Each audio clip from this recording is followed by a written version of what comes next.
I started playing the Mortal Kombat games, I would say around early 2012, 13 maybe. When I was still teenager age I played it. I played the Mortal Kombat 9. Yes, I'd started playing it because my sister and I, my older sister, we had a Nintendo Wii which the game was actually on. So you see we started playing it around then, playing the game, and we switched to play more Xbox and stuff not long after. Oh, well that's a tough one. The thing with Mortal Kombat is throughout the games there's some characters that are included in some of the games. Some of them are included in like shots for the storyline or stuff like that, you know, maybe a reference.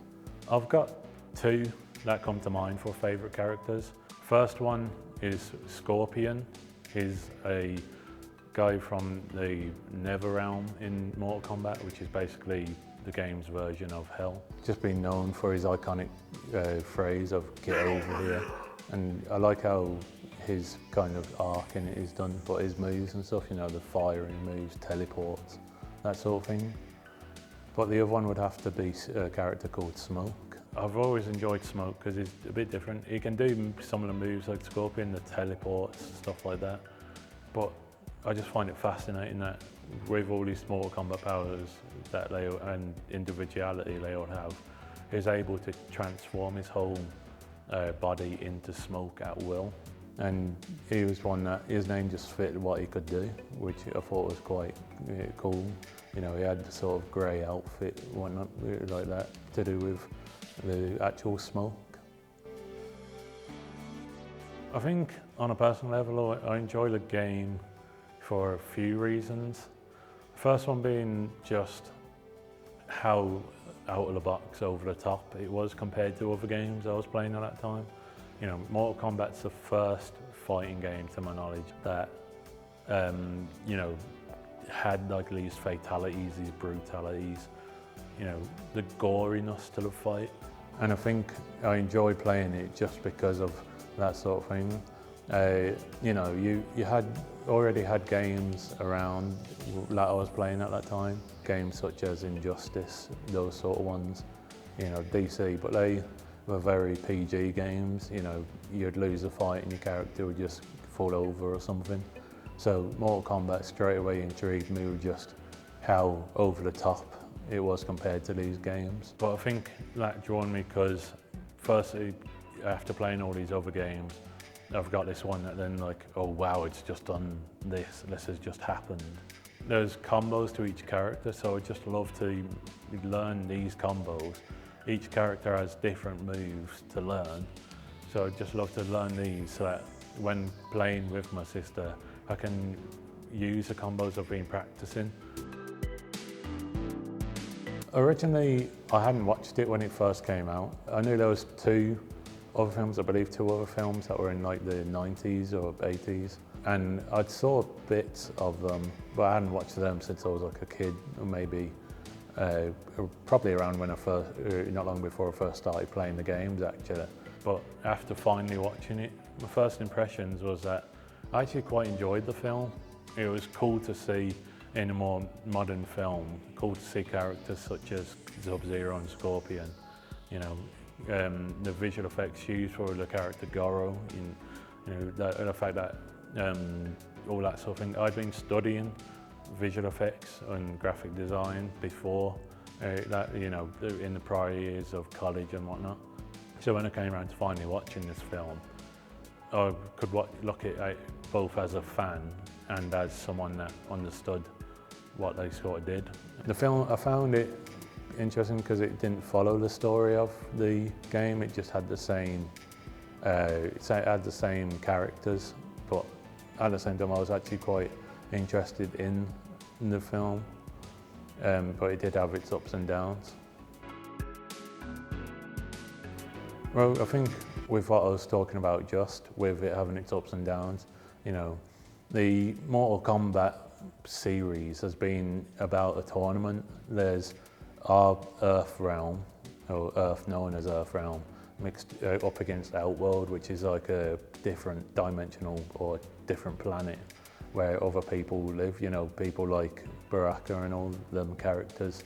live there, whereas Raiden and others are from Earthrealm. And the entire game series is about a tournament between both places to, you know, Outworld's trying to conquer Earth. And the game's always been this tournament's going in their favour, and we're trying to win it back, sort of thing. So I found it a bit odd when it came to the film, because they essentially reference this tournament, talk about it different parts, and you know, there's parts where like Raiden and Shang Tsung are confronting each other, and it says you'll not do it till the tournament, but they never show the tournament in the film. They must be leaving it up to a sequel or something to get to the actual tournament. The other thing that I had an issue with as well was the Arcana. Each character in the game has their own powers. It doesn't really say how they got their power, but different ones, you know, Liu Kang has his fireballs, Raiden is electric, Shang Tsung has magic or sorcery, this sort of stuff. But there isn't a reason as such. But yeah, but in the film itself, for 2021, they have what they call an Arcana. You know, it's this tattoo of basically the Mortal Kombat dragon symbol, and people get their powers through that. They're either born with it or they have to kill someone that has it for it to pass on to them, which I thought was really weird. The addition of Cole, I didn't mind as such. I was thrown off a bit by it afterwards, but I didn't mind him because, like I said earlier, the film takes place in a timeline outside of the games. It's not connected from what I can tell anyway. And Cole is in that one, but it kind of works for the film timeline, because in that one, you know, you've got Scorpion and Sub-Zero fighting. You've got that happening however many years ago. Scorpion dies and went to hell. Sub-Zero makes a deal with Shang Tsung and is still alive in Cole's time. Scorpion's like the ancestor of Cole. So I think, although it's a bit weird adding Cole into just the film, it is not in any of the games, not even the new one that came out after the film. And he's also I'm not really sure what his powers are. He mainly just gets like a suit of armor or something. But I think he works for the film and camera side of it, because, you know, in the film, like I said, Scorpion died before and comes back as hell. And in the film, Cole, while getting attacked later on by Sub-Zero, he gets his blood or something on the dagger awakens Scorpion with his new powers. I think it does to an extent. The film definitely has done its research. You know, it's got these characters, fan favourites like Goro. It is just different ones included in the film that you get to see done well enough with the visual effects and stuff. There's ones that I wasn't even fully aware of, but have been in a good chunk of the games as well. Characters like Natara, who's a sort of vampire woman.